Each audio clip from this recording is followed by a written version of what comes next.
Hello दोस्तों, आप सभी का स्वागत है दर्पण परिवार में। तो दोस्तों, हम लोग सिंपल इंटरेस्ट पढ़ रहे थे। सिंपल इंटरेस्ट स्टार्ट किए थे। सिंपल इंटरेस्ट का जितना भी बेसिक है वो पिछले लेक्चर में हमने कवर कर लिया है। आज सिंपल इंटरेस्ट का बहुत सारे क्वेश्चन की बात करेंगे, जो क्वेश्चंस हम लोग मुँह जुबानी कर सकते हैं। ठीक है, उस क्वेश्चन को हम लोगों को फार्मूले की ज़रूरत नहीं पड़ती है। तो चलिए आज से क्लास स्टार्ट करते हैं। बिना फार्मूले से हम लोग सीखते हैं कैसे सिंपल इंटरेस्ट को ख़त्म किया जा सकता है। दोस्तों, बहुत सारे प्रश्न आपको मिलेंगे जिस पे फार्मूला फिट नहीं हो सकता है ना। वहाँ पे आपका कॉन्सेप्ट ही आपको काम करेगा। तो दोस्तों, कॉन्सेप्ट बनाना है सिंपल इंटरेस्ट में बहुत ही ज़रूरी है। सिंपल इंटरेस्ट में ठीक है, और सिंपल इंटरेस्ट की बात कर लें और कंपाउंड इंटरेस्ट की बात कर लें तो दोनों में अगर आपका कॉन्सेप्ट मजबूत है तो आपको किसी भी फार्मूले की कोई ज़रूरत नहीं पड़ेगी। ठीक है दोस्तों, जैसे मान लीजिए सिंपल इंटरेस्ट की बात करते हैं। सिंपल इंटरेस्ट को बस आप ये समझ के चलिए कि ये एक परसेंटेज है ना। ये एक परसेंटेज, जैसे हम लोग परसेंटेज का चैप्टर पढ़ के आए हैं वैसे ही सिंपल इंटरेस्ट को हम लोग हैंडल कर लेंगे। ठीक है, चलिए आगे देखते हैं। जैसे क्वेश्चन बोला है कि प्रिंसिपल वैल्यू 15,000 रुपया है, रेट है 12% और टाइम 2 साल है। ठीक है, हमको साधारण ब्याज पता करना है। तो 15,000 रुपये का अगर मैं 12% आपसे पूछूं तो कितना बताएंगे? 15,000 रुपये का 12%। ठीक है, ये तो 1 साल की वैल्यू है ना। ये 1 साल की वैल्यू आपको दिख रहा है इतना। और 2 साल का अगर मैं वैल्यू पूछूं तो अब क्या कर देंगे, इसमें 2 का गुणा। ठीक है, 2 का गुणा। अब कटा पीटा लगाते हैं, डबल जीरो से डबल जीरो कट जाएगा, 15 दूना के 30 हो जाएगा। ठीक है, 15 दूना के 30 मतलब 300। 300 में 12 गुणा कर देंगे तो 12 36। ठीक है, कितना आ गया? 36। तो दोस्तों कितना आ जाएगा अपना? 3,000 के लमसम कुछ आ जाएगा। 15 दूना के 30, 300, 300 इंटू 12 कर देंगे तो कितना? 12 12 24 12 36। ठीक है, तो दोस्तों हमारा ब्याज क्या निकल के आया? हमारा जो ब्याज निकल के आया 3,600। आइए चलते हैं अगला प्रश्न पर।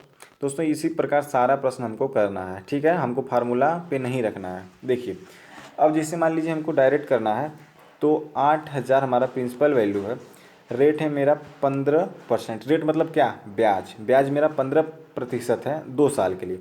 अगर दोस्तों 1 साल के लिए मैं ब्याज पूछूँ तो 15% है, 2 साल के लिए ब्याज कितना हो जाएगा मेरा? 30%। 2 साल के लिए ब्याज मेरा 30% हुआ। ठीक है, 30% 2 साल के लिए मेरा ब्याज हो गया। ठीक है ना, दूसरा प्रश्न बता रहे हैं। अब देखिएगा, क्या मैं 8,000 का, दोस्तों 8,000 का 30% का मतलब गुणा 30% निकाल दूँ। 8,000 का 30% कितना हो जाएगा? डबल जीरो से डबल जीरो कट जाएगा, 8 3 का 24। ठीक है, 2,400 रुपये आंसर हो जाएगा। ठीक है दोस्तों, तो सिंपल इंटरेस्ट मेरा कितना निकल के आया? 2,400 रुपया।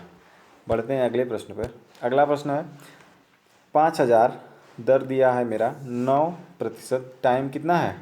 2 ईयर। अब दोस्तों देखिएगा कितना मेरा पूछ रहा है, तो अगर इस प्रकार भी समझने का प्रयास करेगा कि जैसे मेरा रेट कितना पूछ दिया है? 9%। रेट मेरा 9% है कितने साल के लिए? 9% मेरा 1 साल के लिए रेट तो 2 साल के लिए मेरा रेट कितना हो जाएगा? 18%। 2 साल के लिए मेरा रेट कितना हो गया? 18%। अब मुझको 50 50 करें, 5,000 रुपया दिया है। 5,000 का मैं क्या कर दूंगा? 18% निकाल दूंगा। ठीक है, डबल जीरो से डबल जीरो कट जाएगा, 18 पचे 90। कितना आ गया मेरा? 9,000। क्या आ गया? ये सिंपल इंटरेस्ट। ठीक है दोस्तों, दूसरे प्रश्न की बात करते हैं। दूसरा प्रश्न है इसी में। अब देखिए, यहाँ से प्रश्न आपका घूमेगा। जब प्रश्न घूमना स्टार्ट होगा ना तो आपको फार्मूला फिर वहाँ काम नहीं आएगा, ये बात जान लीजिए। ठीक है, तो दूसरा प्रश्न में हमको क्या ज्ञात करना है? प्रिंसिपल ज्ञात करने के लिए कह रहा है। अब दोस्तों देखिएगा, इसमें रेट दिया हुआ है। रेट दिया हुआ है 1 साल का रेट है 8%। ठीक है, 8 साल उसी दर से ब्याज लगा है। 8 साल उसी दर से ब्याज लगा तो कुल टोटल ब्याज मुझको कितना मिलेगा? 8 में 8 का गुणा कर देंगे कितना आ गया? 64%। ठीक है ना दोस्तों, 8/64%। अब देखिएगा दोस्तों, 64% मेरा ब्याज है। 64% मेरा ब्याज है। ये किस रूप में है? प्रतिशत के रूप में है। लेकिन मेरी रियल वैल्यू ब्याज के रूप में कितना दिया हुआ है? 6,080। ठीक है ना, तो 64% मेरा कितना होता है? 6,080 रुपया हो गया। ठीक है, 64% 6,080 होता है। अब जानते हैं सभी लोग कि मूल वैल्यू कितना होती है? 100%। ठीक है, 64% की वैल्यू इतना है तो 100% की वैल्यू कितना हो जाएगा? 100% की वैल्यू में मेरा कितना हो जाएगा, क्या कर देंगे यहाँ से 6080 अपान 64 इंटू 100, ठीक है दोस्तों, इंटू 100 कर देंगे। अगर काटा पीटा लगाते हैं तो कितना हो जाएगा, काट देते हैं, आइए काटते हैं। तो 2 तिहाई 6, 2 दूना के 4, 2 तिहाई 6 0, 2 दूना के 4, ठीक है। फिर काट देते हैं, 16 हो गया। फिर काट देंगे कितना, 2 एकम 2, 2 पचे 10, 2 दूना के 4 0, ठीक है। फिर काट देते हैं, 2 अठे 16, 2 सत्ते 14, 1 2 छक्का 12 0, ठीक है। फिर काट देते हैं 8 से, 8 एकम 8, 8 नवा 72, 8 पचे 40, कितना आ गया दोस्तों हमारा 9500। 9500 मेरा क्या है, 9500 मेरा प्रिंसिपल वैल्यू है, ठीक है दोस्तों। तो देखिए बिना फार्मूले के हम लोग सवाल को कर रहे हैं, ठीक है। फार्मूला का हमको कोनो ज़रूरत ना बाय। चला अगला क्वेश्चन पे चल जाए।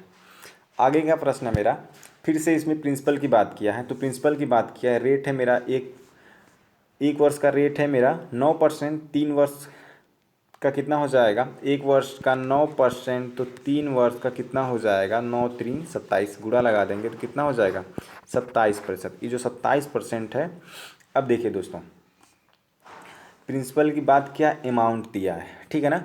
अब देखिए मेरा प्रिंसिपल कितना होता था जब 100% प्रिंसिपल होता था, और जब मेरा इस पर ब्याज लग जा रहा है 27% का, तो मेरा अमाउंट कितना हो जाएगा 100 प्लस 27, 100 प्लस 27 बराबर कितना 127%। तो मेरा अमाउंट कितना हो गया 127%, और 127% की वैल्यू कितना दिया हुआ है रियल में 6050, ठीक है। तो मेरा प्रिंसिपल पूछ रहा है, तो पी की वैल्यू कितना है 100, तो 100 पे जाने के लिए क्या करेंगे हम लोग 127 में भाग लगा देंगे, और 100 का क्या कर देंगे मल्टीप्लाई अपान 127, ठीक है, अपान 127, 127 इंटू 100, ठीक है। अगर काटते हैं हम लोग तो कितने बार जाएगा मेरा, अगर 127 से अगर डायरेक्ट काटें हम लोग, तो 127 से अगर डायरेक्ट काटते हैं तो 635 कितने में आएगा, 635 आ जाएगा मेरा 5 बार, और एक जीरो मतलब 50 हो गया, है ना। तो 50 हो गया, 50 में 100 का गुणा कर देंगे तो कितना आ जाएगा मेरा मल्टीप्लाई 5000, ठीक है दोस्तों। तो मेरा जो प्रिंसिपल वैल्यू आएगा वो 5000 आएगा, ठीक है ना। 5000 मेरा प्रिंसिपल वैल्यू। चलते हैं अगले प्रश्न पे। अगला प्रश्न कहता है मेरा कि प्रिंसिपल हमको ज्ञात करना है, प्रिंसिपल पता नहीं है, ठीक है ना। रेट मेरे को पता है 4% है, टाइम है 7 ईयर, ठीक है। 1 साल 4% ब्याज लगता है, तो 7 साल का ब्याज कितना होगा 7 और इंटू 4 कर देंगे तो कितना हो जाएगा 7 चौको 28%, ठीक है।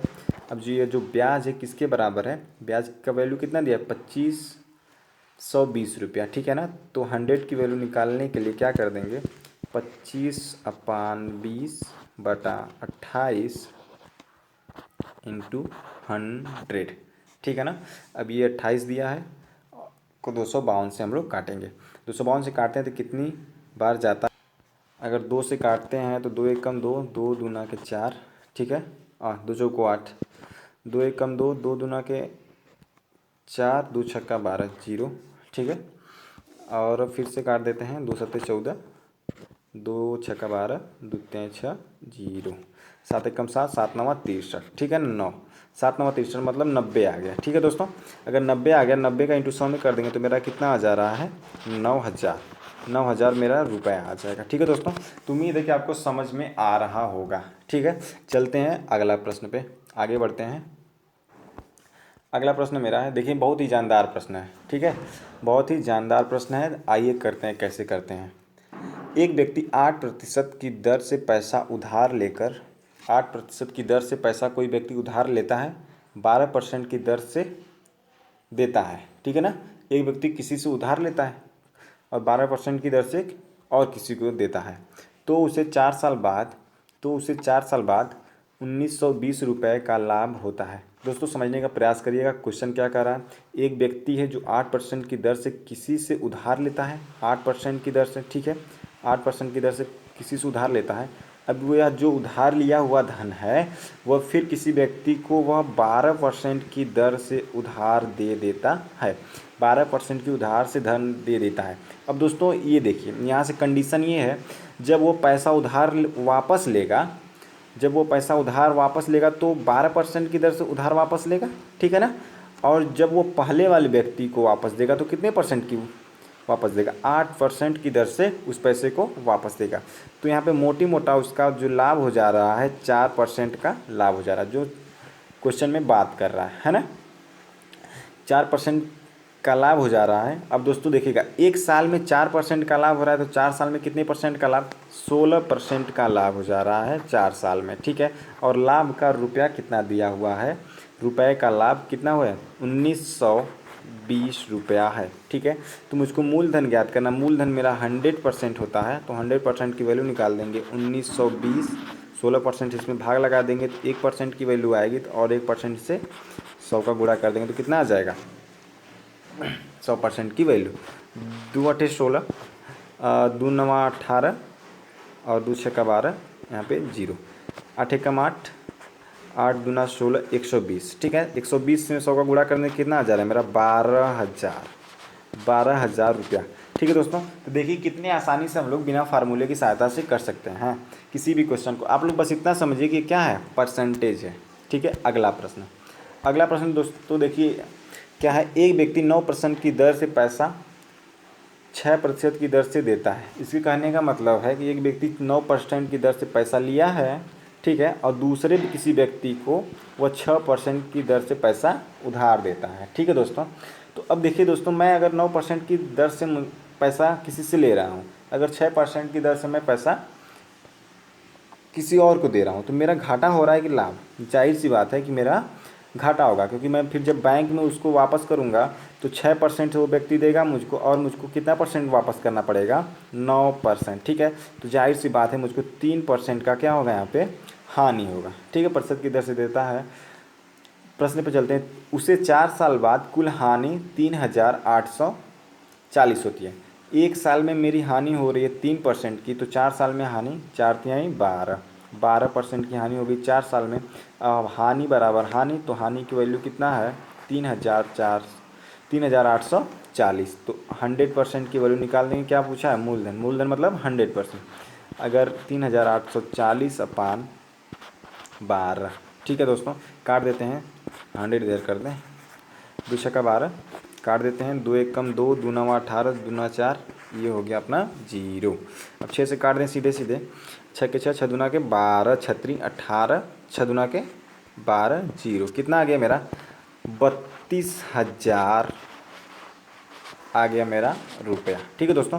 तो 32,000 इसका राइट आंसर होगा। दोस्तों देखिए किस प्रकार हम लोग अपनी बुद्धि से बड़ी आसानी से सभी सवाल को बना सकते हैं। साधारण ब्याज को बिल्कुल ही साधारण बना देना है, ठीक है दोस्तों। आइए देखते हैं ये प्रश्न क्या बोल रहा है। एक व्यक्ति की उधार देने की रेट पहले 3 साल के लिए 6%, अगले 5 साल के लिए 8%, अगले 3 साल के लिए 10% है, ठीक है दोस्तों। इसके कहने का मतलब कोई व्यक्ति है वो उधार लेता है, पहला पैसा देता है तो पहले 3 साल के लिए 6% की दर से देता है, फिर अगले 5 साल के लिए 8% की दर से देता है, फिर अगले 3 साल के लिए 10% की दर से उधार देता है। एक व्यक्ति 10 साल के लिए पैसा उधार लिया और 10 साल बाद कुल 10,680 रुपये चुकाए, ठीक है। 680 रुपये चुकाए, तो मूलधन बताइए, ठीक है दोस्तों। आइए देखते हैं। अगर दोस्तों मैं बात करूं कि 3 साल के लिए, ठीक है, 3 साल के लिए कोई व्यक्ति है 6% की दर से पैसा उधार लेता है, तो 3 साल के लिए अगर 6% की दर से उधार ले, छोड़िए 3 साल छोड़िए। अब देखिए कोई व्यक्ति है 3 साल के लिए 6%, ठीक है ना। अब अगर कोई व्यक्ति है 3 साल के लिए 6%, 3 साल के लिए 6% से उधार देगा किसी को, तो उसका रेट कितना हो जाएगा? 3 सालों का 18%, ठीक है दोस्तों। और अगले 5 साल के लिए 8% रेट है, तो उसका अगले 5 साल के लिए ब्याज कितना हो जाएगा? 8 पच्चे 40, मतलब 8 × 5 कर दें तो कितना आ जाएगा मेरा 8×5 = 40%। ठीक है, 8×5 = 40%। अब देखिएगा दोस्तों वो क्या बोला है, अगले 3 साल के लिए 10%। ठीक है दोस्तों, अब अगर मैं टाइम निकालता हूँ 3 साल और 5 साल कितना हो गया मेरा 8 साल। अगर मैं 3 साल के लिए अगर ब्याज यहाँ पे जोड़ूँ तो कितना हो जाएगा 11 साल, लेकिन मुझको 10 ही साल का ब्याज हमको लेना है। ठीक है, तो 2 साल और बचेगा मेरे पास, तो 2 साल का ब्याज कितना हो जाएगा 10% की रेट से 10×20। ठीक है दोस्तों, जोड़ने पे कुल कितना आ जा रहा है 40 और 20 60 और 18 78, 78% मेरा क्या आ रहा है ब्याज आ रहा है। ठीक है ना, तो 10 साल बाद मेरा 78% ब्याज हो जाएगा। दोस्तों हम वर्ड को लिख नहीं रहे हैं, बस इतना ध्यान रखिएगा, नहीं तो लिखने में बहुत टाइम हो जाएगा, है ना। तो 10 साल बाद मेरा ब्याज कितना जा रहा है 78%। ठीक है, और प्रश्न में क्या दिया हुआ है, कुल 10,880 रुपये चुकाए तो मूलधन बताइए। ठीक है ना, तो ये कहने का मतलब 10 साल बाद वह 10,680 रुपया क्या कर रहा है चुका रहा है, मतलब दे रहा है। इसके कहने का मतलब क्या है, ये अपना मिश्र धन की वैल्यू है ना। तो मिश्र धन मेरा 178%, 178% किसके बराबर है 10,680 के बराबर है, 10,680 के बराबर। तो 100% किसके बराबर हो जाएगा, मूलधन की बात कर देंगे तो 10,680 अपान 178 × 100। यहाँ से काटते हैं तो 178 से 1068 6 बार में जाएगा और यहाँ का एक जीरो बचेगा तो उतर जाएगा जीरो, तो मतलब 60 आ गया। 60 से 100 में गुणा कर देंगे मतलब कितना 6,000। ठीक है दोस्तों, तो 6,000 मेरा प्रिंसिपल की वैल्यू आ जाएगी। ठीक है ना, मैं 6,000 रुपया बैंक में जमा करूँगा। दोस्तों ऐसे ही पढ़ने के लिए, कॉन्सेप्ट बनाने के लिए दर्पण ऑनलाइन क्लासेस को सब्सक्राइब करें और अपने दोस्तों के यहाँ ज़्यादा से ज़्यादा शेयर करें ताकि आपका कॉन्सेप्ट बिल्डअप हो। So thank you.